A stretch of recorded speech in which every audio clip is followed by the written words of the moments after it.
السلام علیکم ورحمۃ اللہ وبرکاتہ۔ بسم اللہ الرحمن الرحیم۔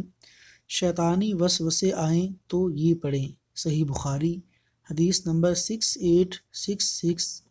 نبی اکرم صلی اللہ علیہ وسلم کا ارشاد ہے، شیطان بندے کے پاس آ کر کہتا ہے کہ تجھے کس نے پیدا کیا؟ وہ کہتا ہے اللہ عز و جل نے۔ پھر وہ کہتا ہے کہ ان آسمانوں اور زمین کو کس نے بنایا ہے؟ وہ کہتا ہے اللہ تعالیٰ نے۔ پھر وہ کہتا ہے کہ اللہ کو کس نے بنایا ہے؟